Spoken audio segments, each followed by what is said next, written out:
Berdoa, puji syukur kami persembahkan ke depan Allah Bapa dalam surga dengan menyebut di dalam nama Tuhan Yesus Kristus, Anak Allah yang tunggal. Kami bersyukur kepada Tuhan buat kesempatan yang Tuhan masih berikan bagi kami dengan kekuatan, kesehatan bagi setiap tubuh kami. Untuk kami menggunakan kesempatan mendengar firman Tuhan, menerima firman Tuhan. Dengan segala ketidakmampuan kami mohon Engkau menyertai kami dengan roh-Mu, baik kepada hamba-Mu yang akan menyampaikan firman-Mu, Tuhan sertai dengan roh hikmat dan kuasa, agar dengan roh hikmat hamba-Mu dapat menyampaikan kebenaran firman Tuhan dengan tepat. Bahkan ada kuasa yang mengerjakan keobahan-keobahan, mengerjakan pemulihan-pemulihan. Juga kami mohon roh-Mu Engkau curahkan, menguasai, mengurapi setiap yang mendapat kesempatan menggunakan kesempatan mendengar firman Tuhan, baik mengurapi telinga-telinga, hati, pikiran, konsentrasi, bahkan segenap hidup untuk dipersiapkan menyambut firman Tuhan, sehingga kami diberkati dengan firman Tuhan. Dalam nama Tuhan Yesus Kristus kami sudah perlaskan semuanya ini. Amin. Puji Tuhan, salam sejahtera dalam nama Tuhan Yesus Kristus. Kembali kita bertemu untuk menerima firman Tuhan. Dan kesempatan ini saya masih mau menyampaikan bagian firman Tuhan yang menyatakan bahwa Allah mencurahkan kasih-Nya oleh Roh Kudus yang dikaruniakan di dalam hati kita. Dan pada kesempatan yang lalu saya sudah banyak menekankan firman Tuhan oleh kekuatan kasih Allah yang dicurahkan bagi kita, itu memampukan kita untuk bisa mengasihi Tuhan, di mana kasih kepada Tuhan itu bukan saja berupa perasaan, ya ada rasa rindu, tetapi juga dibuktikan dengan melakukan perintah-perintahnya. Kalau Tuhan mengasihi kehidupan kita juga ada bukti. Ya, Bapa menyerahkan anaknya yang tunggal supaya yang percaya tidak binasa, tetapi beroleh hidup yang kekal. Itu merupakan kasih Bapa, bukti kasih Bapa dengan menyerahkan anaknya. Nah, demikian juga kalau Tuhan itu menghendaki kita ini mengasihi Tuhan, juga dibuktikan dengan melakukan perintah-perintahnya. Ya, jadi kita melakukan perintah Tuhan itu bukan karena terkena peraturan, bukan karena terkena undang-undang, bukan karena terkena perintah, tetapi dasarnya kasih kepada Allah. Dan kalau dasarnya kasih kepada Allah, maka firman Tuhan itu tidak berat. Seperti yang dinyatakan dalam surat 1 Yohanes, bahwa hukum-hukumnya itu tidak berat, itu akan kita rasakan kalau kita lakukan dengan kasih. Tetapi kalau firman Tuhan, perintah Tuhan, hukum Tuhan itu kita lakukan karena memang itu perintah undang-undang, ya akan menjadi berat. Dan tentunya itu bisa kita lakukan karena dalam kehidupan kita sudah tertanam kasih Allah melalui Roh Kudus yang dikaruniakan dalam hati kita. Dan hukum firman Tuhan ya yang dinyatakan oleh Tuhan yaitu mengasihi Allah dan mengasihi sesama. Untuk saat ini saya akan sedikit menekankan bagian mengasihi sesama.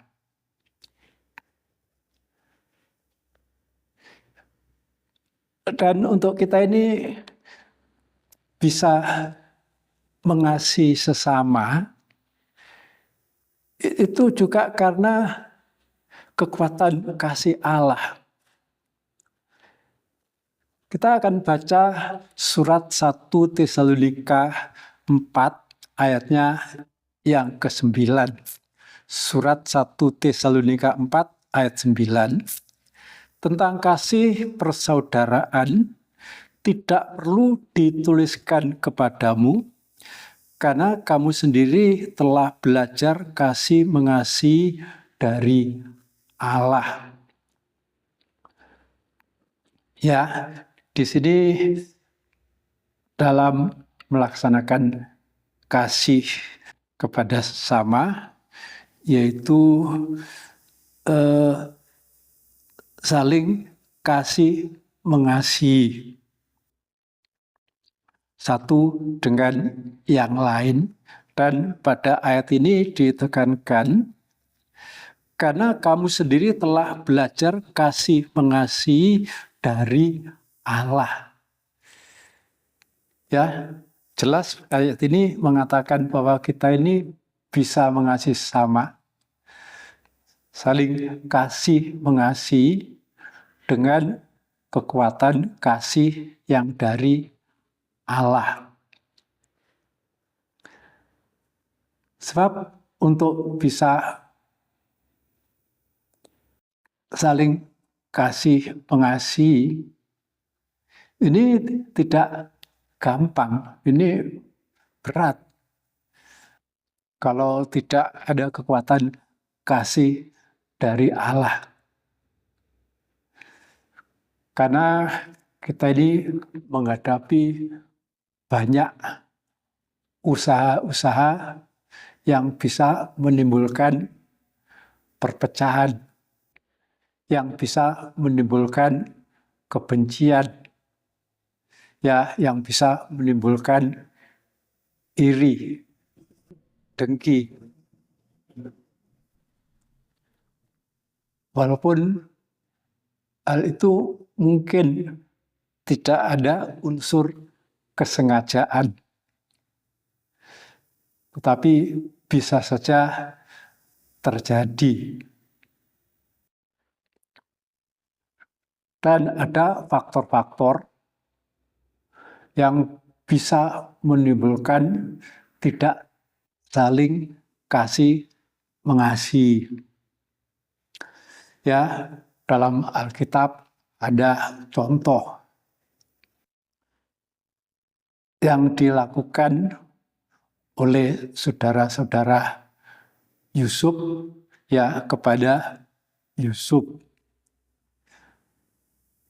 Ya, yang disebabkan karena saudara-saudaranya mengetahui bahwa Yusuf itu lebih dikasih oleh bapaknya daripada kepada saudara-saudaranya.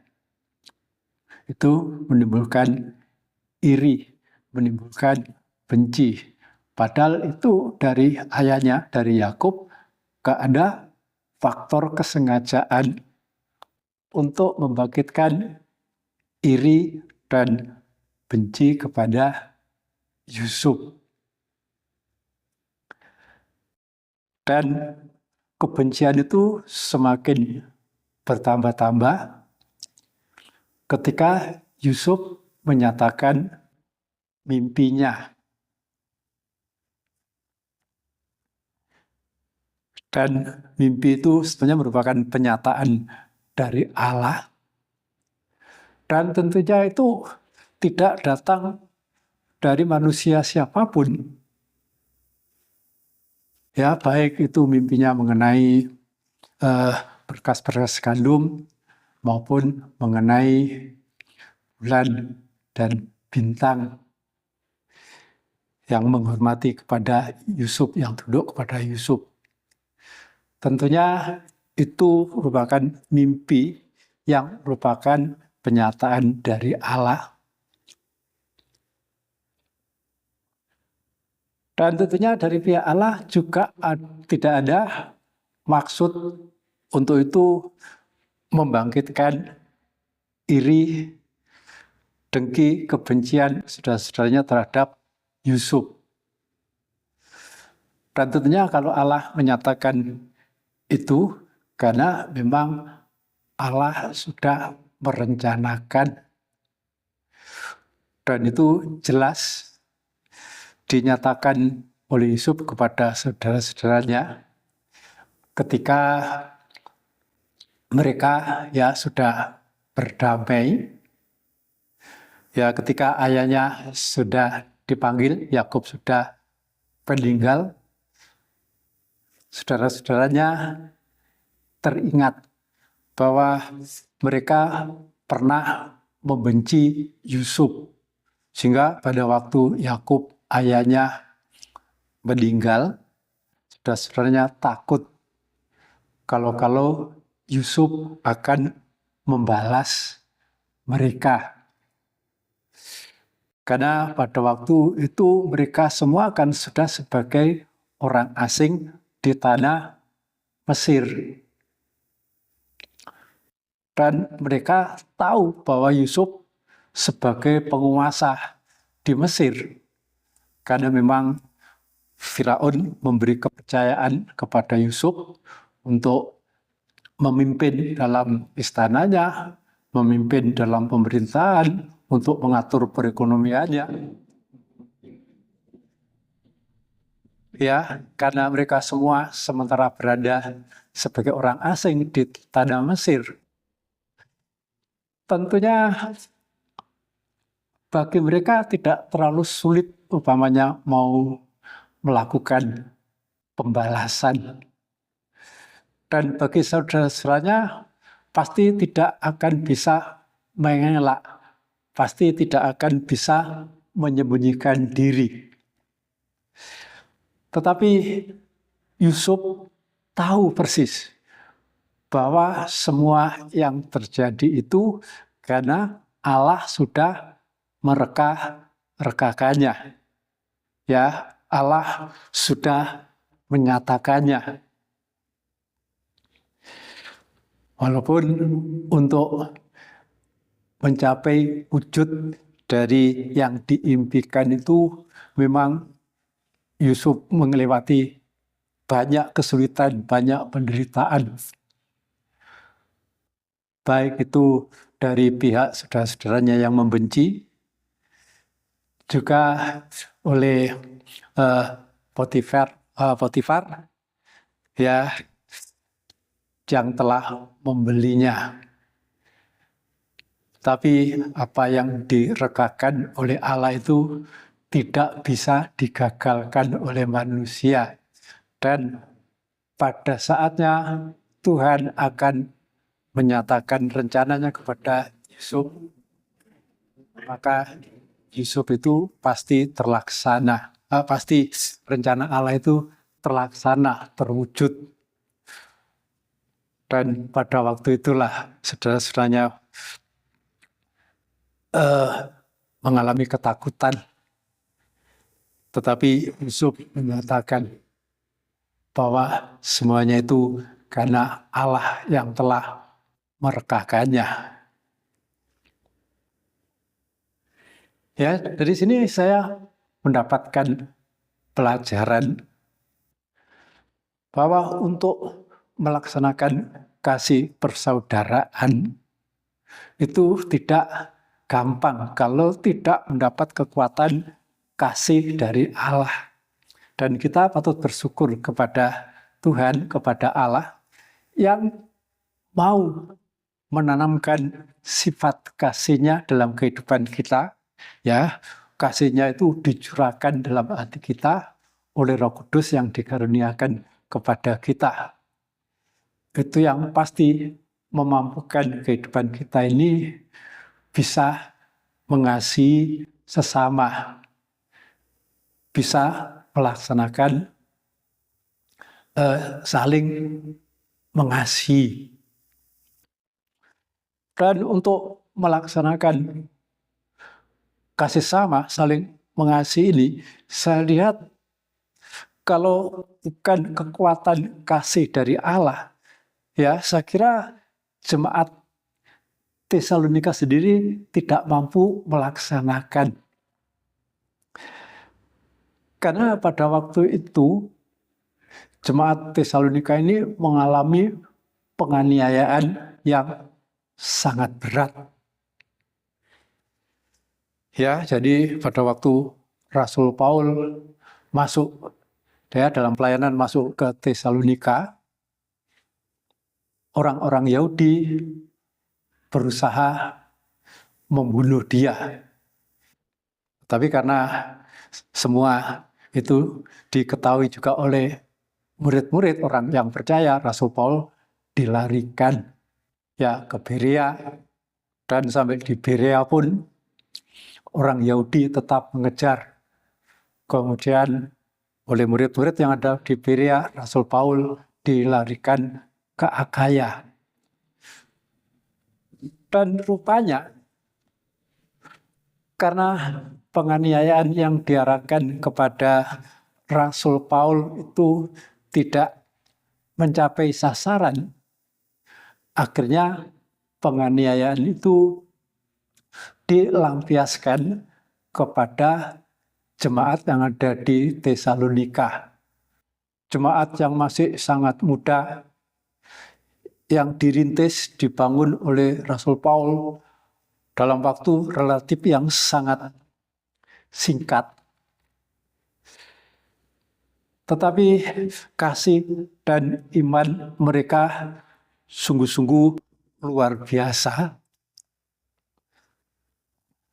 Dan itu juga dinyatakan oleh Rasul Paul ya, bahwa jemaat Tesalonika ini biarpun dalam penganiayaan yang sangat berat, tetap ada usaha kasih. Kita baca di 1 Tesalonika 1 ayatnya yang ketiga.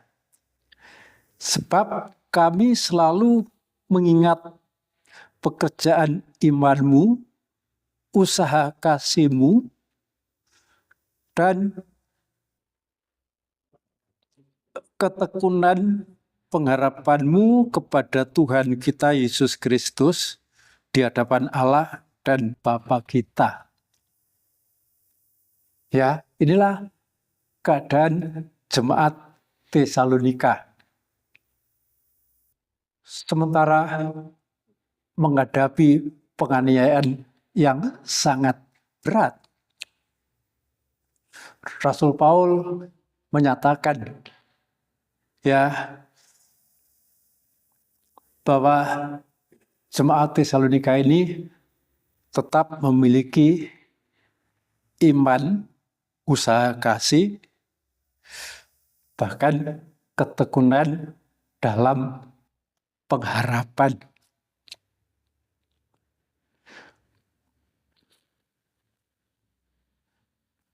Dan ayat yang menyatakan bahwa jemaat Tesalonika ini tetap ada iman di tengah-tengah penganiayaan. Kita akan baca di 1 Tesalonika 3. Ayatnya yang ke-2 dan 3. 1 Tesalonika 3 ayat 2 dan 3. Lalu kami mengirim Timotius, saudara yang bekerja dengan kami untuk Allah dalam pemberitaan Injil Kristus, untuk menguatkan hatimu dan menasihatkan kamu tentang imanmu. Ayat 3, supaya jangan ada orang yang goyang imannya karena kesusahan-kesusahan ini. Kamu sendiri tahu bahwa kita ditentukan untuk itu. Ya, jadi dalam ayat ini jelas bahwa jemaat Tesalonika menghadapi penganiayaan yang sangat berat. Nah, karena itu Rasul Paul mengirimkan Timotius yang bekerja dengan timnya Rasul Paul untuk Allah dalam pemberitaan Injil Tuhan kita Yesus Kristus, supaya kedatangannya ke Tesalonika itu untuk menguatkan iman mereka, menasihati mereka supaya imannya kuat, supaya mereka tidak gugur iman karena penganiayaan.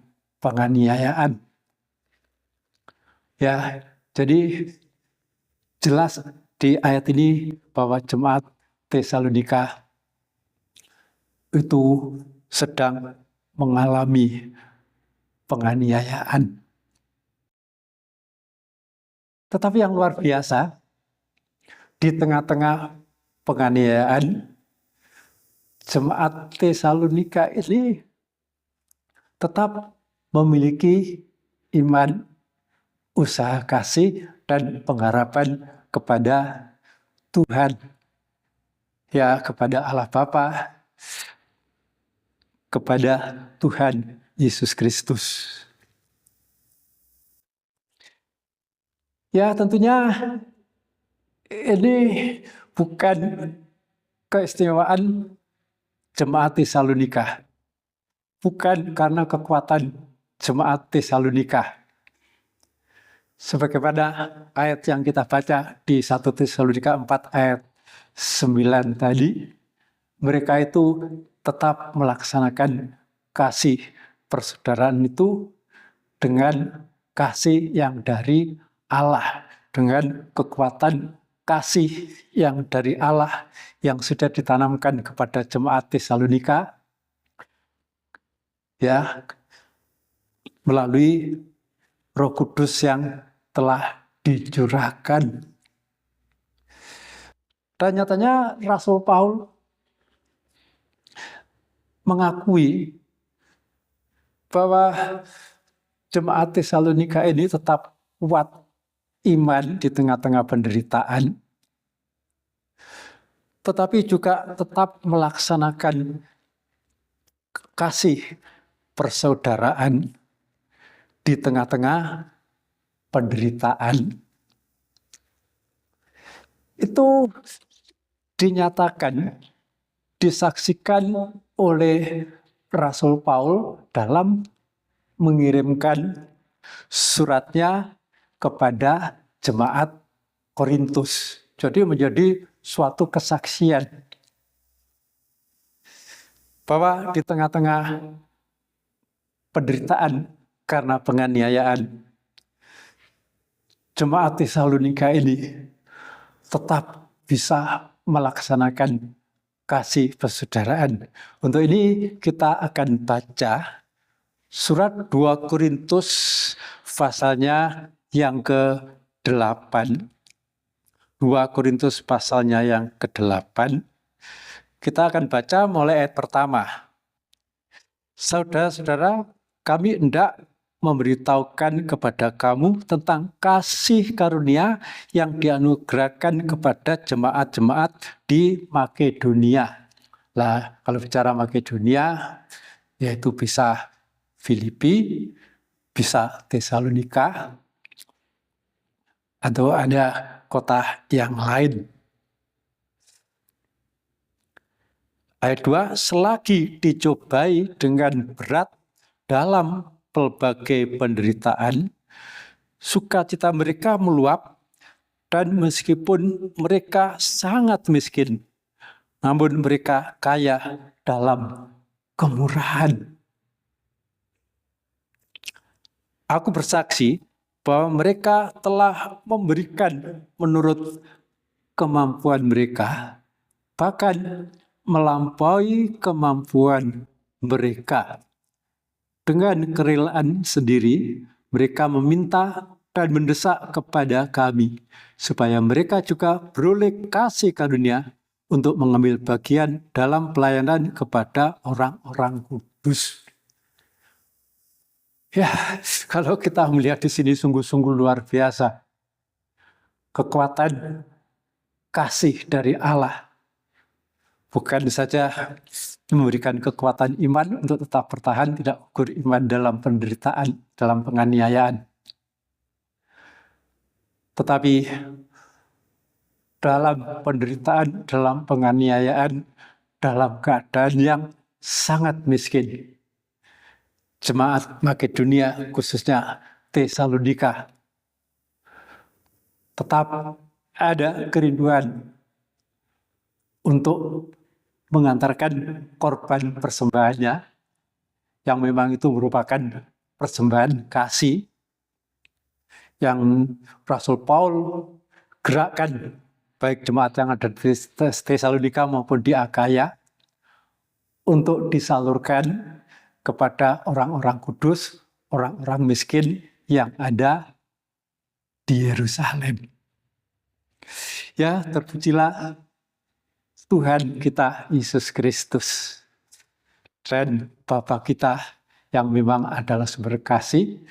Kita rindukan untuk kasih Allah itu juga dicurahkan dalam hati kita oleh Roh Kudus yang dikaruniakan kepada kita. Karena kita juga memerlukan kekuatan kasih yang dari Allah ini untuk bisa melaksanakan kasih persaudaraan, untuk bisa melaksanakan saling mengasihi. Puji Tuhan, Tuhan memberkati. Ya, kita akan berdoa, bersyukur kepada Tuhan. Puji syukur kami persembahkan ke hadapan Allah Bapa dalam surga dengan menyebut di dalam nama Putra Allah yang tunggal Tuhan Yesus Kristus.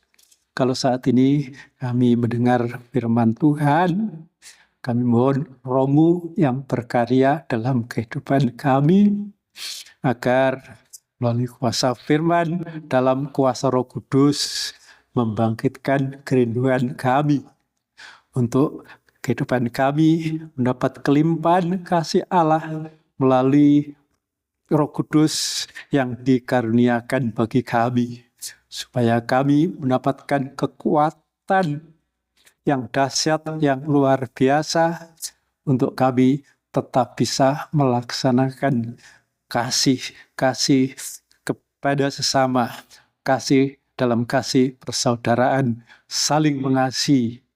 Walaupun kami seringkali berada di tengah-tengah kesulitan dalam keadaan yang tidak kami inginkan, tapi biar kekuatan kasih dari Allah ini tetap memampukan kami untuk bisa melakukan kasih persaudaraan.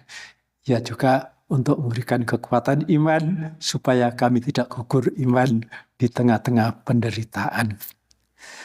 Segala hormat puji syukur kami persembahkan ke hadapan Bapa dalam surga. Kami alaskan hanya kedatangan menyebut di dalam nama Tuhan Yesus Kristus. Amin. Puji Tuhan, Tuhan memberkati.